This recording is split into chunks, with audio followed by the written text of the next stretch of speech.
As we sit here right now, the federal government is shut down. Hundreds of thousands of workers are facing imminent financial hardship. Many of them may even lose their jobs.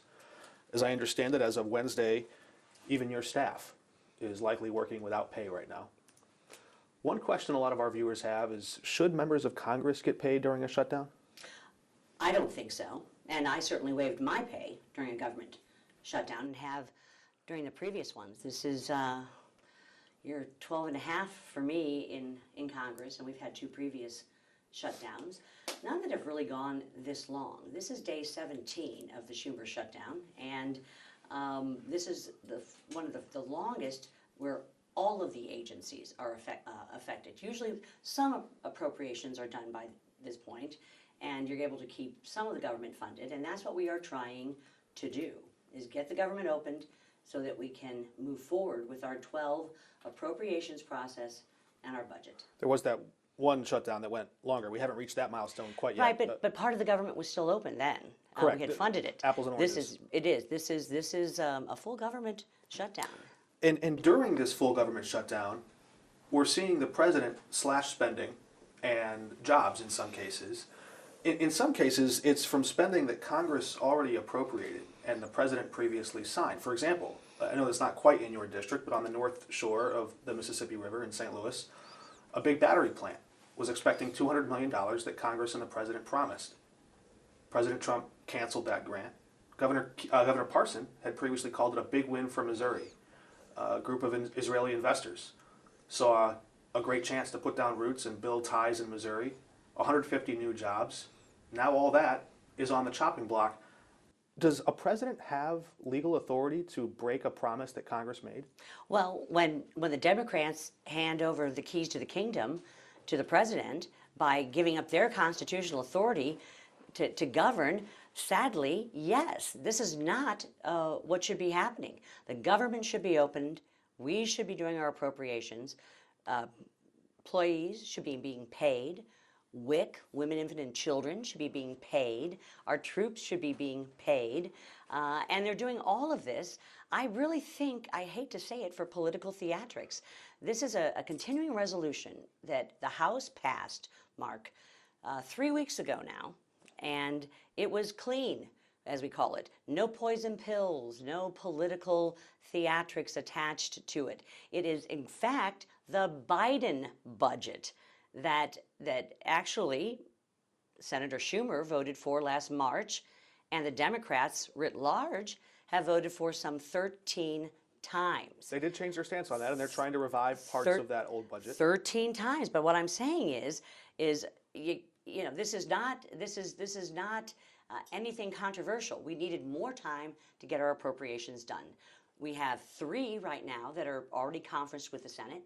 We have a defense, which is half of the budget, a defense appropriation, which is very important for our defense industrial base here in St. Louis. It's very important for our national security and our safety and security and our common defense, I would say, that must be passed. We passed it in the House. The Senate brought it up yesterday, and the Democrats voted it down again. There is no reason why this government should be shut down. We just want to buy a little more time in order to bring these pieces of the appropriations process together so that we can finish our work. Anything else that the Democrats want to talk about, we can do so. They have until the end of the year on a number of programs that they have questioned. Well, and we'll get into some of that. Open enrollment begins before then. But open enrollment starts November 1st, but it goes through December. Right, correct. And we can extend it however long that we would like to. So that is a red herring, all right? And I want to get into some of the healthcare questions, but I have to test one of the rationale items that you gave, just to make sure I'm understanding. Sometimes in these budget standoffs or in these government shutdowns, at an impasse, there are hostages, essentially, that are taken. And it sounded to my ear like you said, well, maybe the Democrats pointed the gun at the hostage, but the president pulled the trigger. When it comes to this battery plant, you said it was Democrats' fault that the president is slashing spending or canceling grants. What I'm saying is that when we don't do our budgetary responsibilities, and in fact we are costing, this government shutdown is costing the American people some $15 billion in GDP, gross domestic product, a week. $15 billion a week. You've got to find money somewhere. We're finding money to pay the troops. We're finding money for essential. Where is that money coming from? Well, I will tell you that It's not from Congress. They're robbing Peter to pay Paul. To be honest, it's not coming from, as the president had wanted to take it, from the tariff revenues Is that it he's Pentagon research money? I have no idea. They're just really shifting money around. And honestly, Is that legal? We were yes. And we were able to pay the troops. I mean, does anybody want to make an argument No. not to pay the troops? No. If the Democrats want to hang their hat on that, I'll let them do that But every there's day also of the the question week. of, does Congress want to cede its spending power to the president? We have ceded everything in a government shutdown. All Schumer has to do is come up with 5 more votes, 5 more Democrats. Several have broken ranks. Others, I assure you, want to. And 5 more votes in the Senate. Remember, people forget. We in the House did our work 3 weeks ago. We passed the continuing resolution, 217 to 212, even had a Democrat break and join with us. And the Senate, though, doesn't do this by simple majority. Right. We have 53 Republican senators. And you think they should keep the filibuster? That's up to the Senate to make a decision about their historical rules and what they want to do going forward. I'm getting pretty sick of it right now, and I think the American people are too, because we're trying to we have to get to 60 votes. Let's look at how we can get there if we can. 5 Democrats is I hear how we you. get there. It's- And Schumer stopping playing politics with this government shutdown. That's how you get there, Mark. The blame game is strong, and I get all that. I'm interested in solutions, though, how we might find our way out of this standoff. On October 6th, President Trump said, quote, "We have a negotiation going on with the Democrats that could lead to good things, and I'm talking about good things with regard to health care." But Speaker Johnson has said Republicans have nothing with which to negotiate. So who's leading this negotiation, President Trump or Speaker Johnson? You have to open the government first. That is the first and foremost thing that needs to be done. The Democrats, let's be really honest here. Their idea of negotiating on what was a clean, continuing resolution to buy us a little more time to do our work, you know what they came back with? $1.5 trillion in taxpayer government funding. Okay, that's adding to our unbelievable too high debt presently. $1.5 trillion, that was their counter. They were trying to undo the big beautiful bill or the working families tax cut, whatever you want to call it. They were looking to give illegals health care, government health care. Can you be more precise? Because that wouldn't be the direct effect. It most certainly would be, because they took $1.1 trillion out of the big beautiful bill. 24 million Americans, according to the Kaiser Family Foundation, receive Obamacare subsidies. Okay, now that's different than what they were trying to do with illegals. Of that number, No. there would be about 1 million people who are undocumented citizens, but here legally, who would still be allowed access to that. They're not here legally. If you have Well, come the government here, gave them permission. If you have come here and crossed our sovereign borders illegally, you have committed a federal crime. Even if you have a visa And or a green card? Or... that is a different category. Those people That's the same category. Those people would not be off of federal health care. What they've done is added $1.5 trillion. That's their negotiating point, trying to undo portions of the working families tax cut, our big beautiful bill that pays illegals Medicaid. All right. It also, if they show up to an ER. It also they want to roll back money for and refund public broadcast. They have a whole plethora Sure. of things that add money. So they didn't come seriously to negotiate with us. And we are not, Mark, going to be adding another $1.5 trillion in debt to try and gain 7 more weeks of time to do our work. We are happy to have a healthcare discussion in an adult and bipartisan fashion, as the President has said, as Senator Thune has said, and as Speaker Johnson has said. But you can't hold women, infants, and children hostage. You can't hold the troops hostage. You can't hold federal workers hostage. Open the government, Chuck Schumer, and then we'll sit down and have this discussion. We have until the end of the year or beyond to have some of those discussions. But right now, the government spending is over. They have shut down the government for political purposes only that make no sense to any of us and are not part of a negotiation on health care. If I can, I want to drill down to the specifics on the healthcare piece about your claim about Medicaid for undocumented or illegal immigrants who are here illegally. Can you explain how exactly that person in that situation would claim or cash in on that Medicaid benefit? Under what circumstance? Well, under the Big Beautiful Bill, we made it very clear that we were no longer going to be providing taxpayer-funded Medicaid. Now remember, the misnomer out there, this doesn't touch anybody's Medicare, doesn't touch anybody's Social Security, nothing in that vein whatsoever. Sure. But we are not going to be allowing illegal aliens to have government-funded health care. A, we also, B, are putting in work requirements for Understand healthy Americans. But if the Democrats pass their bill, and pass what bill? the version that you just talked about, Their $1.5 trillion tax increase, or a budget increase? how then would an undocumented or an illegal immigrant We won't let that claim pass. access? We are not going to allow the Democrats to counter. I just don't want to leave. With 7 weeks of time we were trying to buy. Now they've eaten 3 weeks into that, by the way, while we should be working and in Washington, D.C. doing our appropriations packages to fund the government in a usually very bipartisan fashion, to be honest. And instead, their counter was spending $1.5 trillion, including helping out illegals, doing away with work requirements, funding public broadcast and national NPR and all of that. We're not doing that. We're not unraveling. Elections have consequences. I just didn't want to leave And President Trump won the election, the House and the Senate, and we now are governing. And so they don't get to unravel work that we've done. That's no counter. That's not even serious. Well, it's a negotiation. Why not move closer in their direction? Well, what I'm saying is, if they want to now talk about, as you, I think, are really alluding to, which has to do with some of the COVID era Expanded subsidies, ACA subsidies, as I said, I believe that the president and certainly Senator Leader Thune and Speaker Johnson have all said, I'm willing to sit down with my partners in so why not do it now? Because you have to open the government first. Well, we've got to pay women, infants, and children's troops, our federal employees. Again, $15 billion of gross domestic product that vanishes from each week.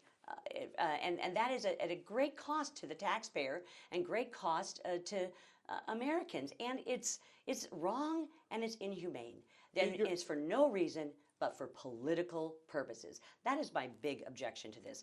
Chuck Schumer got his hat handed to him in March when he actually did the right thing. And he voted for this very same continuing resolution. The Democrat base came after him with fury.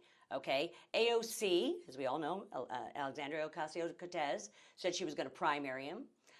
Their base had a huge uprising. He was hounded. He had to cancel just about every appearance that he had on the books.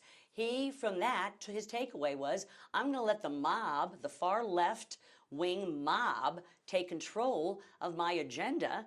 And he handed them this government shutdown to do so. Well, the other thing that changed, and I'm going to quote Senator Hawley in a minute, in his analysis of what changed since then. Senator Hawley says, quote, you got to do something to make sure the premiums don't essentially double, which they will in my state for private insurance. That's what he said.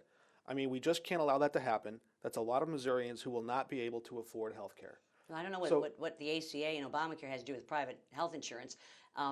We don't have any control over private health insurance, but what they're wanting is this, I think, ultimately, because they know they can't unravel our working families tax cut, big beautiful bill.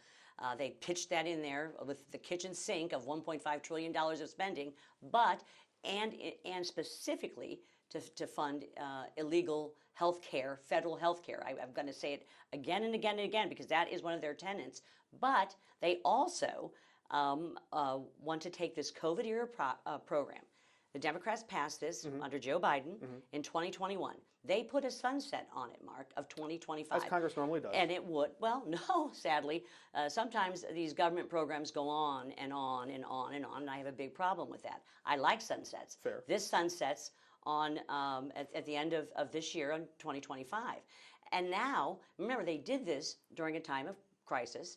It had no guardrails on it whatsoever. You have people, Mark, that are making six figures, $300,000, $500,000. On top of getting their Obamacare cuts and subsidies, they are also getting an additional COVID era ACA Obamacare subsidy. These are people with great means. It was never means tested. There were no guardrails put on it. It was just everybody gets free or cheap or cheaper health care. Okay, guess what? COVID is over. The poverty caps were lifted. And it's time for this to be wound down at the very least, or ended at the end of 2025. If the Democrats want to discuss and negotiate that, I believe that the Speaker and the leader and the president are willing to do that. And so am I. My last question on this healthcare topic, because I know we got other things we want to cover real quick, but if you had a bill on your desk right now that said you can reopen the government with a continuing resolution and restore those enhanced ACA pandemic era subsidies, would you do that to open the government? Here's what I do to open the government. I would open the government and I would have an agreement with the Democrats, and that I believe has already been put on the table, that we will discuss that. That is not, that's not right in front of it. That's not right in front of us. That goes until the end of the year, and while ACA renewals come up November 1st, they go through December, and we can, as I said, extend them even longer. You think there's more time to have that debate? There's much more time to have that discussion. I hear you. And I'm saying open the government first, and then we'll have these discussions. A lot of voters are looking at prices. Prices might have been the biggest pain point in the 2024 election. Yeah. Healthcare prices, but also grocery prices, and Missouri farmers are right there in that fight right now. In fact, you tweeted on X, and you said soybean farmers are bearing a, quote, great personal toll from the trade war with China. That trade war was President Trump's campaign message. It is his policy. Are you saying that his tariffs are hurting your constituents? And if so, should he end them? Well, what I have said and made very clear, and I sat down with the Soybean Association, I sat down with a number of soybean farmers just this past week, and I can tell you that they are being hurt very badly by this. They've lost about 60% of their market, Mark, that goes to China. And what's happened is it's being filled by other alternate markets out there, like Brazil and Argentina. My fear is that while they have this back and forth fits and starts with China over the trade war, the other free and fair trade tariffs have worked out very well. We've got over $100 billion. You mean from the first administration? From this administration, over $100 billion in tariff revenues right now for fair trade that President Trump has been achieving. But China has been a very difficult actor for us to work with. And so it has been back and forth, back and forth. And what I don't like is this, Mark. I don't like my soybean farmers being caught in the middle of this. I also don't want them to lose long-term the market share that they are losing right now to Brazil and to Argentina. Mm-hmm. So they've got to come to some kind of resolution so that our farmers here in the Midwest, and I have teamed up with my friends in Illinois and my colleagues also in Iowa and the surrounding area, that we have to either come up with alternative markets. There's got to be some kind of I don't want to call it a bailout, because that's not what the farmers really want. They want to sell their soybeans. Okay, now we've had a terrible drought. They're in a bad spot already as it stands. But I want those markets opened. So whatever negotiations that the administration is having with China, I also had conversations, you should know, with our Treasury Secretary, Scott Bessent, myself personally, on a Zoom back and forth with colleagues from Iowa about this very issue. Is he open to? He is very open to coming to an agreement on these trade wars, I'll call them, with China. China, a lot of issues there from a national security standpoint, other things that we're dealing with China. But coming to a resolution there to help our farmers is absolutely key, and I am dead set on that and have been working very hard. Yeah. Did letters to U.S. trade representatives, to USDA. I've sat down with them. I know what they want.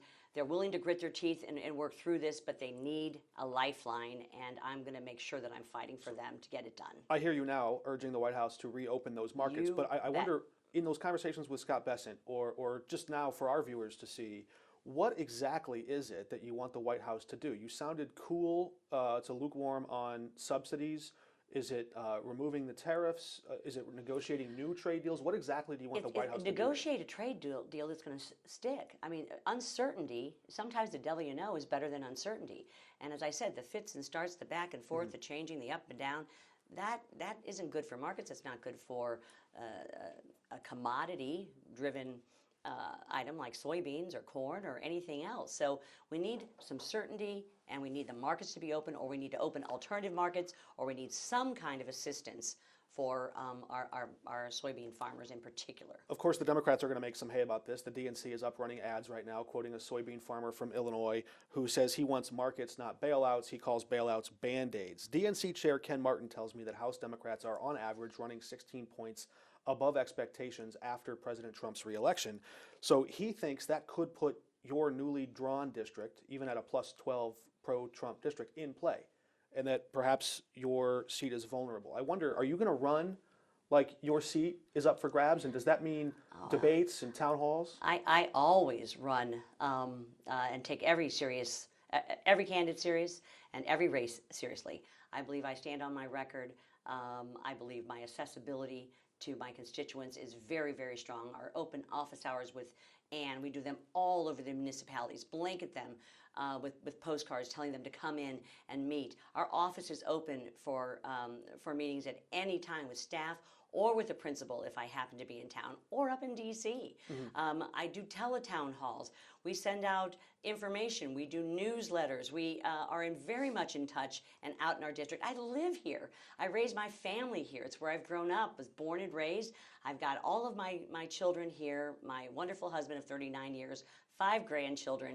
I am here, very much a part of this community, and I'm going to run and take on whoever comes out as the victor in the Democrat primary. They have a 3-way, I think, right now, and probably growing. And I'll be in a good position to take on that person, and I believe hold this seat and have the great privilege of representing the folks of Missouri 2nd District. And I got to say, I so appreciate you sitting down and taking questions from us. It matters. A lot of our viewers want to hear from you. But I'm sure you've also heard from viewers, some who are Democrats, who may not always agree with you, that want to have that chance to question you in town halls. And then there's the GOP, the Republicans on Capitol Hill, who advise the party, hey, don't get into those tough waters. Don't have that embarrassing moment, because it can get heated, right? We've seen, even in Democratic districts, it can get really tense. You have to have something that's productive. So how do you think those are unproductive? You have to have something that's productive, and you have to have something that's safe and secure, and you have to have something that where people are coming in and maybe want constituent services. They need help with Social Security. They need help with veterans benefits. They need help with the IRS. They need help with whatever the alphabet soup federal agency is. We cut through that red tape. We cut through that bureaucracy for those constituents. That's what I pride most about the work that we do in our community here. And I can tell you that we do that. And Democrats, Republicans, independents, all are welcome. We do work for all of them. They are all welcome to be part of the dialogue. And I have, over my 12 and a half years, very, very much made them a part of that dialogue. I don't, I'm proud as this district has shifted and changed and moved over the 12 and a half years. It's been an honor of a lifetime to represent the 2nd District and to be that workhorse, not a show horse. That person that, I will tell you this, Mark, you know, it was just published recently in Washington, D.C., that they named me the 5th most effective member of Congress out of 435. Your press office should have sent me that. I didn't see it. Oh, we probably did, Mark. You probably didn't cover it. All right? I'm just telling you, 5th most effective member of Congress. Well, and I will say, most of the work of Congress is not done in sound bites. It is done in work that is often behind the scenes. And it's work that never gets covered. But my question was really, do you see value? If you could address the security concerns, if you could address the outburst concerns, would you see value in having a town hall with people that are even critics of yours? I see value in having dialogue with Democrats, Republicans, independents, and I want you to know we do it. It's all a fallacy. We do it every single day. We do it here in the district. We do it in Washington, D.C. We do it as a staff and a team, and I do it as a principal. So do you commit to debate your Democratic opponent? I will commit to this. I will commit to running a strong and positive re-election campaign That's not a yes. against any Democrat that decides to take me on. But let's face it, this has got to be a serious race here, and we'll see what shakes out after the primary. They've got to win a primary first. Primaries first, then we'll talk about a general election. You want them to prove their mettle. I hear you. I want to shift if we can because I know you care a lot about things that are happening in the Middle East. I do. And abroad foreign policy there. In your press release, you thanked President Trump and Secretary Rubio for securing the peace deal between Israel and Hamas in Gaza.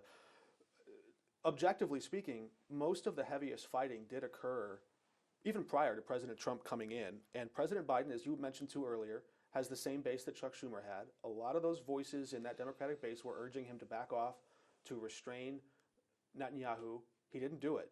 He allowed that bombardment to continue. What role did President Biden's relationship with Israel have in bringing this peace deal to fruition? Nothing. President Biden had no relationship with Netanyahu, and he pandered to his far-left, pro-Hamas, river to the sea base. How did he pander to them?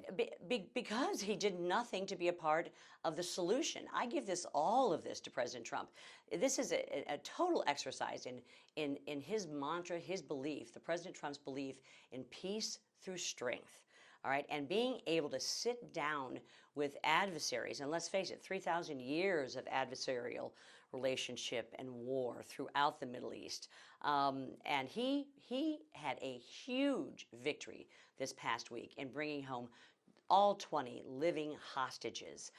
And I have been with these hostage families, Mark. I have been with them many, many times as they've come to Washington, D.C. I have been with them at least twice in Israel, once in Jerusalem, even on Holocaust Remembrance Day. Many were of these Americans, and those 1,200 that were slaughtered on October 7 by Hamas were American citizens also, I might say. And so I give President Trump all of the kudos and just for this miraculous job that he was able to pull off by pulling in, and here's how he did it: peace through strength. He wasn't going to put up with the Iranian proxies. He and Israel went after Hezbollah. They went after the Houthis in the Red Sea.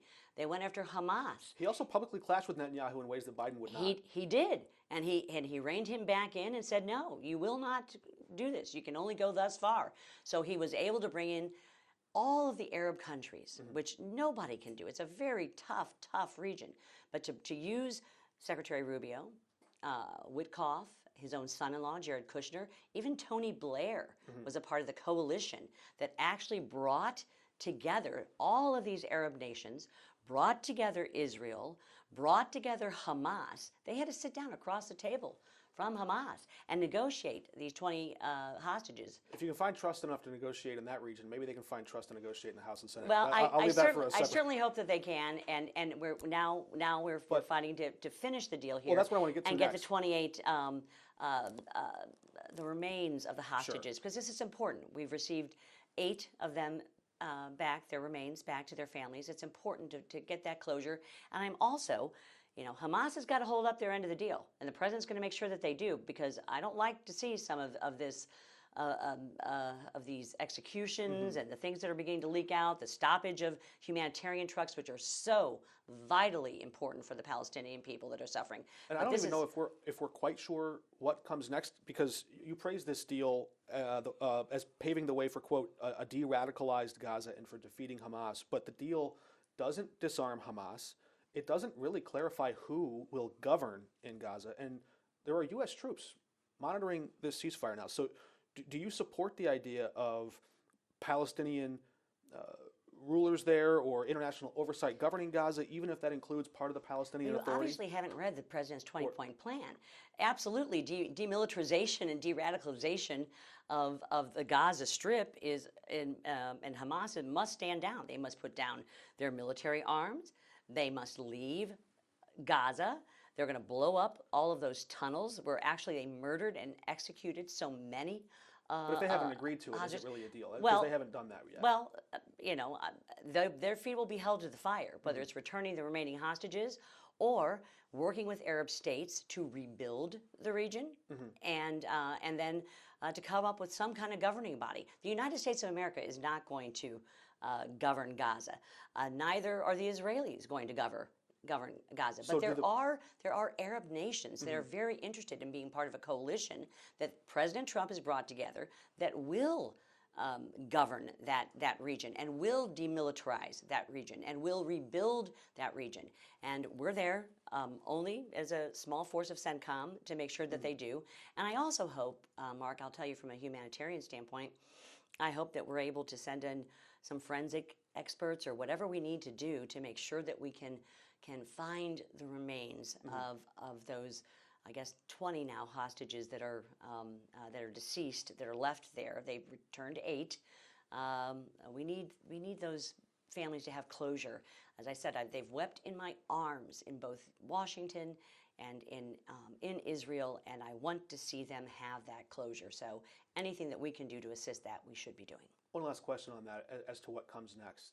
Do the people left living in Gaza deserve the right to self-determination, to elect their own leaders? Eventually. Right now, they deserve the right to food and water and infrastructure and a rebuilding. You've seen the pictures. It's devastated.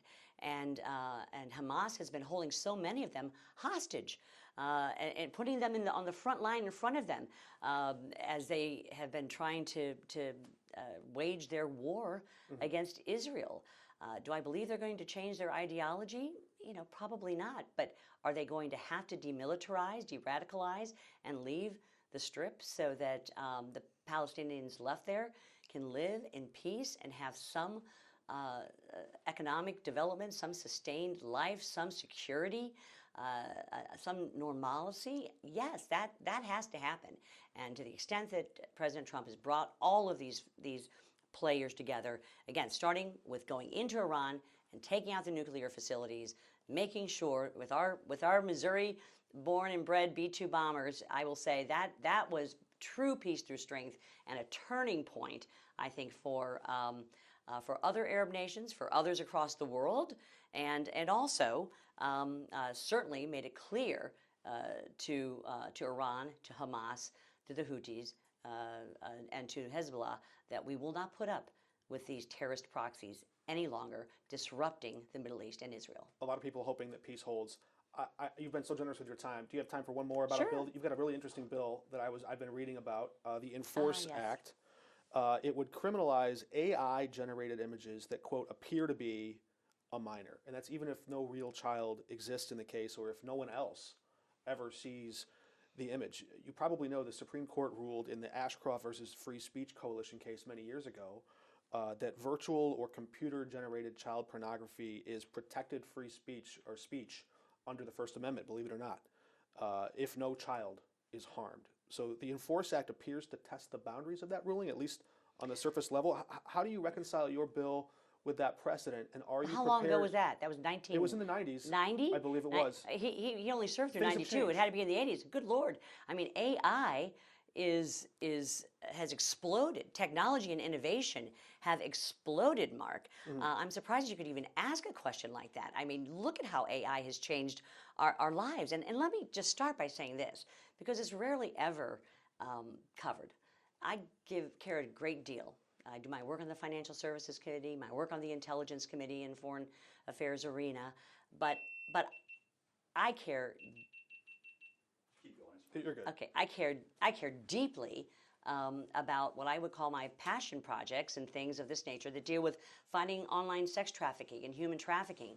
I care deeply about the backlog of rape kits and making sure that those are funded. I care deeply about getting the Crime Victims Fund that services our child advocacy centers, our domestic violence centers, our rape centers, getting those funded. I have a bill right now with 315 co-sponsors on the Crime Victims Act that I'm going to make sure that they get funded. It has a sunset, you'll be happy to know, on it of 2029. But I want to make sure that they have the funding to help these most vulnerable communities. So the Enforce Act is taking it a step further. What's happened in the last 7 months with the advent of AI is we have seen a 624% increase in AI-generated what's called CSAM. It's child pornography.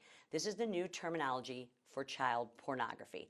It's called child sexual abuse material. We have got to change that in statute, probably in about 50 different places.